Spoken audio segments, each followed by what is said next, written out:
Assalamualaikum warahmatullahi wabarakatuh, dan perkenalkan nama saya Haira Rizky Guntur dengan nomor standbook N0111911054. Baiklah, pada kesempatan kali ini saya akan membahas tentang protein. Yang akan saya bahas pertama ialah apa itu protein. Protein berasal dari bahasa Yunani yaitu protos yang berarti paling utama.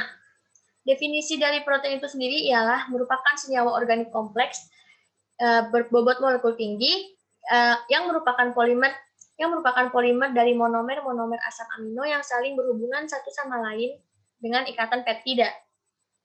Protein ini juga merupakan biomolekul raksasa selain polisakarida, lipid, dan polinukleotida, yang mana merupakan komponen utama penyusun tubuh makhluk hidup.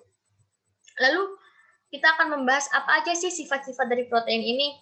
Nah, untuk sifat-sifat protein ini yang saya rangkum ada 4. Yang pertama, protein itu sukar larut dalam air. Mengapa? Karena ukuran molekul dari protein ini cukup besar sehingga sukar larut dalam air. Yang kedua, protein mampu atau dapat mengalami koagulasi saat dilakukan pemanasan dan juga penambahan asam basa. Yang ketiga, protein ini bersifat amphoter dengan membentuk ion Zwitter, di mana pada titik isoelektriknya, protein akan mengalami koagulasi sehingga protein nanti akan terpisah dari pelarutnya. Yang keempat dan yang terakhir, protein ini mampu atau dapat mengalami kerusakan atau terdenaturasi pada saat pemanasan sehingga protein akan rusak saat dilakukan pemanasan. Pada denaturasi ini nanti struktur protein akan mengalami kerusakan mulai dari yang struktur tersier hingga struktur primer. Selanjutnya kita akan membahas tentang struktur protein. Untuk struktur protein di sini, protein kan tersusun dari rantai-rantai asam amino yang memiliki struktur yang khas pada masing-masing proteinnya. Hal ini dapat terjadi karena perbedaan secara kimiawi. Oleh karenanya, protein itu terangkai melalui ikatan peptida dan juga dia terangkai melalui ikatan peptida dan bahkan ada yang terhubung dengan ikatan sulfida. Selanjutnya protein nanti akan mengalami pelipatan-pelipatan sehingga membentuk berbagai macam struktur protein. Di sini terdapat empat struktur protein. Yang pertama itu ada struktur primer, yang kedua itu ada struktur sekunder, ketiga ada struktur tersier, dan keempat ada struktur quaterner. Baik, jadi untuk struktur primer di sini yaitu struktur primer ini tersusun dari ikatan peptida dari asam-asam amino yang membentuk asam-asam amino pembentuk protein tersebut. Jadi merupakan struktur utama seperti itu. Lalu untuk struktur sekunder di sini dia terbentuk dari ikatan hidrogen yang terjadi struktur sekunder ini terbentuk struktur sekunder dari protein ini terbentuk dari ikatan hidrogen yang terjadi antara gugus amina dengan ikatan hidrogen dengan atom hidrogen, di mana dengan atom hidrogen yang berikatan di rantai samping asam amino sehingga membentuk lipatan-lipatan. Lalu untuk struktur tersier, di mana struktur tersier ini merupakan gabungan dari struktur sekunder satu dengan struktur sekunder lainnya yang digabungkan melalui ikatan hidrogen, ikatan ion, dan juga ikatan sulfida. Lalu yang terakhir ada struktur quaterner, di mana struktur quaterner ini melibatkan berbagai peptida sehingga membentuk suatu protein. Selanjutnya kita akan membahas tentang apa sih pentingnya protein di dalam tubuh. Protein ini sangat penting di dalam tubuh. Mengapa? Karena karena protein ini kan merupakan biomolekul raksasa yang merupakan komponen utama penyusun tubuh makhluk hidup. Nah, jadi jika dilihat dari fungsinya itu sendiri, protein ini berfungsi untuk pertama membantu mendorong pertumbuhan sel dan membantu untuk pertumbuhan pertumbuhan dan juga melindungi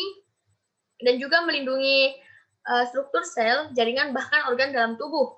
Yang kedua, protein ini juga bisa sebagai sumber karbohidrat dan bahkan sekaligus sebagai penyedia energi bagi tubuh. Lalu yang ketiga, fungsi dari protein ini ialah sebagai biokatalisator, di mana nanti dia akan membantu untuk mempercepat reaksi dalam tubuh sehingga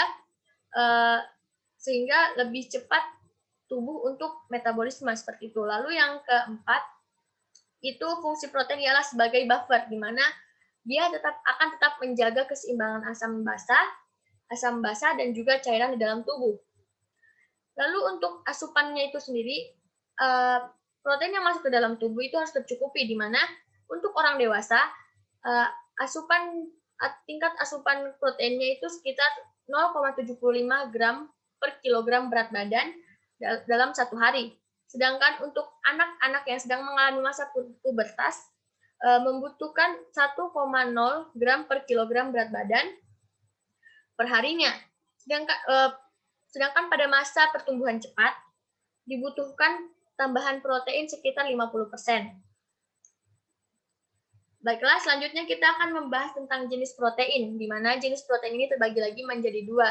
Yang pertama berdasarkan sumber, dan yang kedua berdasarkan bentuk. Di mana berdasarkan sumber ini terbagi lagi menjadi dua, yaitu protein hewani dan protein nabati. Di mana protein hewani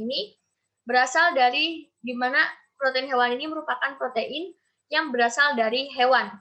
Contohnya itu seperti ikan, daging merah, telur, susu, keju, daging, dan masih banyak lagi.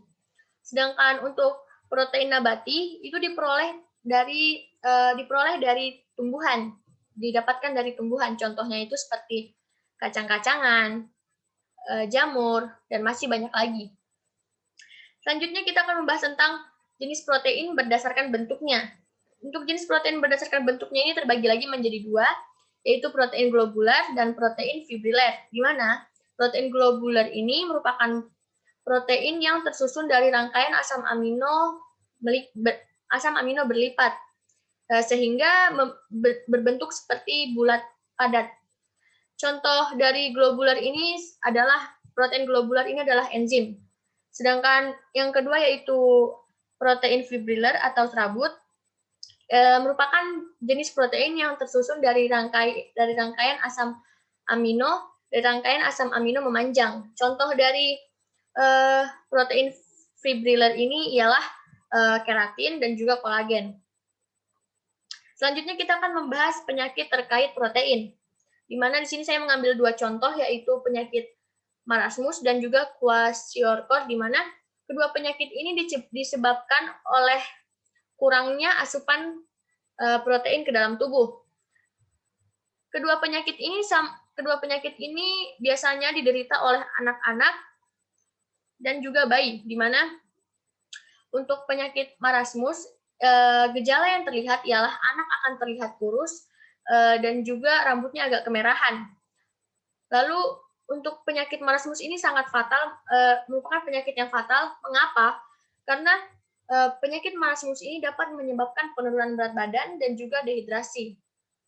Lalu untuk penyakit kwashiorkor, umumnya diderita oleh anak yang adalah anak yang cukup besar, di mana penyakit kwashiorkor ini merupakan penyakit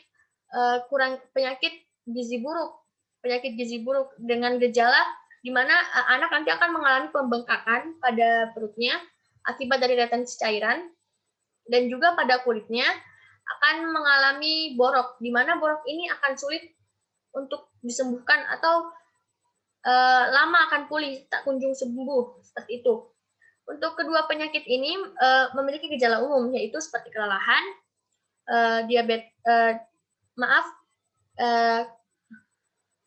seperti kelelahan, diare, mudah marah, pertumbuhannya terbatas, dan kesehatan mental terganggu, dan juga ada gangguan perkembangan kognitifnya itu berjalan lambat.